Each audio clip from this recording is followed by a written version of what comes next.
It's Ken Kreitzer for CAM Vets Media. We cover cadets, midshipmen, the military, and veterans. And today we're having a special interview. We're going to do in association with the Navy League Council of New York. We had a chance to talk with Rear Admiral Michael Manazier. Admiral, how are you today? I'm doing great, Ken. It's wonderful to hook back up with you again after that meeting so long ago with the Navy League. I've stepped outside in Washington, D.C. on a wonderful spring day. There's a little bit of background noise. Hopefully it comes through okay. Sounds good, and we appreciate the time. Yeah, you were giving a talk to the Navy League at a breakfast meeting and talking about the implementation of the F-35s, and we had a chance to talk a little bit about your career. And you have a new book out called "Learn How to Lead to Win," and it kind of profiles your career. Of course, 36 years in the United States Navy, rising to Rear Admiral and commanding officer of USS Nimitz. Tell us a little bit, and of course, you're with the Boeing Company now. Tell us a little bit about why you decided to write this book. So let the jet noise go over. So the book is 33 stories that I learned something from a leadership perspective. So Learn How to Lead to Win is a leadership book. But what I've done is I've taken 33 stories that were the most impactful to me during my Navy career. And the book spans from when I decided to enter the Naval Academy circa 1974, all the way until I retired as a two-star in 2017, and then entered business. So it's all military. And what we've done is with each of the stories, we put a leadership lesson we tacked them on because what I learned in leading, how to lead, and we lead from the heart and not with a title, was most powerful for me. So what I try to do, and the reason I wrote the book, was to try to describe to people, how to lead from your heart, how to lead a team, make it a high performing team based on high morale, how to connect with people as a human and not just lead with your title. So those stories have been rattling around in my head for a long time, Ken. And I just, somebody gave me a little catalyst and I decided I'd just write the book and get it out there. Well, as soon as I read it, read it and started to look at your chapters, it really chronicles some very exciting moments of your career. Let's start. We cover Army Navy football, as you know, and we get to meet some of the players from the Naval Academy each year. Tell us a little bit about what you learned at the Naval Academy that helped you in your naval career. Biggest thing I learned at the Naval Academy, Ken, was followership. I think any good leader has got to learn how to follow first. And every once in a while, whether you're flying in a tactical airplane like I did, or you're leading a team, and somebody else has a better idea, you give them the lead. And so in order to give somebody else the lead when you're the boss, you have to be able to learn how to follow, and you have to follow good ideas, and you have to learn how to be part of the team, even if you have the title as the leader. So the biggest thing I learned at the Naval Academy was how to follow. And it took about, 4 years of that kind of training and in moral, mental, and physical, stuff that they teach you there to learn how to be a good follower and be a leader at the same time. So the biggest impact on me was being a follower at the Naval Academy. How was it for you when you went out into the Navy and you were training to be a pilot, and your early years when you were learning how to fly and use the equipment? What did you have to lead during that period? Well, the biggest thing for coming out of the Naval Academy and then learn how to fly was after 4 years of intense studying is not dropping the pack. So go down to flight school and try really hard, even though the academics was a lot easier down at flight school than it was at the Naval Academy. Go down there and try really hard and focus on what it took to train. And so that's what I did. Just like going to the Naval Academy, I began with the end in mind. I wanted to go there and graduate and go be a pilot, and then eventually a fighter pilot, and eventually a Tomcat pilot. And I just kept setting my sights on what I could do to meet that grade. And I just kept focusing on that. The discipline that I earned from the Naval Academy and I learned in all of that, that pretty tough 4 years, I applied to flight school as well. And then through actually the early tours of flying the Tomcat, I just wanted to be the best I could possibly be in that skill set. And I think the training there at the Naval Academy trained me to have that discipline to go after hard things.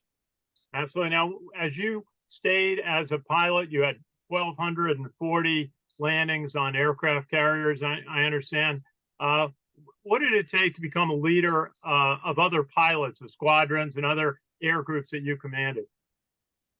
When you have a profession like this one, and it roughly equates to, varsity sports, professional sports, you have to demonstrate competence in your skill set. So being a good fighter pilot and being able to land around the boat, be able to land and take off, operate around the boat is very, very important, because there's people depending on, you to lead them. And so, being competent at that skill is something you have to do. Now, with that competence comes the ability to lead. I went to Top Gun in 1985, and the way they set up Top Gun is it's a train the trainer thing. And so the commanding officer picks who he thinks is the best crew to go to Top Gun and come back and then teach the squadron. If you're cocky and you go, I'm the best fighter pilot, nobody's going to listen to you. And so you have to demonstrate your competence. You also have to be able to be a teacher. You have to be vulnerable and show what the mistakes that you made, when you were learning as well with that. And so it requires a little bit of a balance. If you come out of that, you like the movies, you come out of the movie part, and you're all cocky and you say, I'm the best of the best and everything. Nobody's going to listen to you. It's a pretty rough environment in the ready room, much like a sports, a professional sports locker room. So demonstrating competence, demonstrating confidence, and then even when you don't know what to do, applying the skill set in those unknown situations. But the biggest time, being able to teach, and being able to teach from a humble set, taking the time to sit down with somebody and showing them exactly what you do with the airplane and why and what you learned. And so the ability to be competent and be a good, humble leader at the same time is a good skill set to have. Absolutely. Now, you made a big transition in your career to being an officer on aircraft carriers commanding. You were the executive officer on USS Carl Vinson and the commanding officer of USS Nimitz, two amazing jobs. Tell us a little bit about making that transition from flying to leading sailors and an air wing on a carrier. Yeah, that was huge. So as your listeners may know, the commanding officers of aircraft carriers are aviators. And so and it's always been that way. Upon completing my commanding officer tour with VF-31, I was selected to go to nuclear power. Now, a little bit of insight, I didn't want to go. I wanted to continue to fly. I wanted to be an air wing commander. I wanted to be able to go over the beach and fight and all that kind of stuff. And I want to continue to fly. And so I was looking at a decade of sea duty, and the school is really hard. The Navy Nuclear Power School is incredibly hard. And you go down there as a 42-year-old commander and got to go learn all that stuff, and then have a 67% chance of being the commanding officer of an aircraft carrier, because they have another selection well after you've had your deep draft tour and your XO tour to be a commanding officer. And I thought, well, the chances of that, I basically said I'm not willing to take that chance. Well, Admiral Black Nathman, who was my boss at the time, kicked me through that door. I went kicking and screaming into nuke school. I passed nuke school, and then just had a wonderful job as the big XO, the executive officer of the USS Carl Vinson on 9/11. And so we started launching strikes in Afghanistan after the towers were hit. We were on deployment on 9/11, and 6 weeks later, we started launching strikes, and that was a huge experience, a learning experience for me. And then being able to command a deep draft ship, I commanded a supply ship, USS Sacramento. So here's this fighter pilot driving around a 600-foot ship, 50,000 shaft horsepower. I was just a pirate. I mean, it was great. And then the opportunity to select and command Nimitz, best job in the galaxy. It turns out, Ken, that relative motion is the same whether you're in a 100,000 ton ship, 1,000-foot long ship, or a car or an airplane. Relative motion is still the same. It's just a matter of momentum and speed. So when I went from being a pilot to looking out the bridge windows of a ship, that got to be actually pretty easy to do. Sorry about the train there. Hold on a second. Okay. Yeah, it got to be pretty easy to do, and I could look out the window and sense the relative motion in driving the ship. You just have to understand when you're driving the ship that things happen a lot slower, and you got a lot of momentum. So if you have a couple of knots going right at the pier or something, you got to stop that momentum pretty fast. So it actually translated pretty well. Absolutely. Now, one of your themes in the book of that period is taking care of your crew. What was the key that you found in taking care of the crew of the ships you led? Yeah, as I bring through the book there, and the biggest theme, how to lead with from your heart, is you have to understand with empathy what's going on with your crew, and you can imagine the gradient between a captain of an aircraft carrier and a brand new seaman down on the second deck with a crappy job. They may be homesick, they may be lonely, they might not like this life. Well, I thought I had to reach out to those people. And so I would work extremely hard to be able to kind of crush the gradient down between me and the most junior people on the ship. And I would celebrate them. I'd have them up to the bridge, sailor of the day. I would recognize them. Whenever I saw anybody around the ship, I would spend a lot of time talking to them and seeing how they were doing. And, not just hold myself as the captain, this a non-approachable person.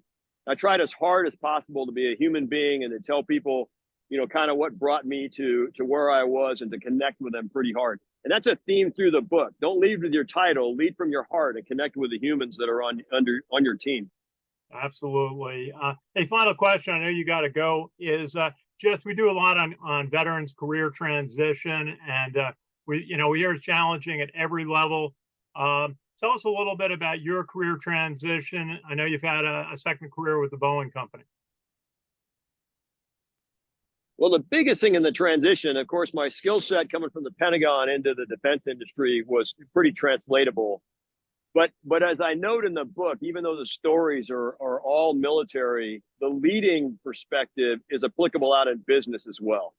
And it's just, how to lead people out there. So my transition as a leader was actually pretty easy, because I just lead the same as I did when I was in the military. And so that is applicable. So the context of the business that I'm in is the same as when I was in the Pentagon, and the way that I lead is what I did over 36 years in the Navy. And so it's not that bad a transition as I came across here, because I kind of still in the same business.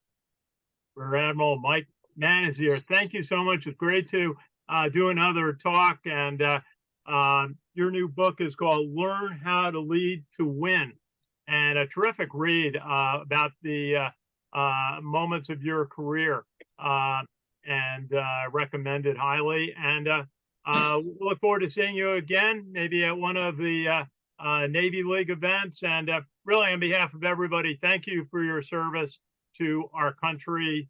36 years in the United States Navy. Great to see you again, Admiral. Ken, thanks. It's wonderful to connect with you. My book is available on Amazon in paperback, hardcover, ebook, and then there's also an audio book. I actually narrate the book. And then if your listeners go to www.mikemanazer.com, there's a lot of leadership content on there, including the book stuff. So it's been great to be with you again. Admiral, good to see you. I hope we can do it again very soon. This is Ken Kreitzer for CAM Vets Media. Thanks for watching today.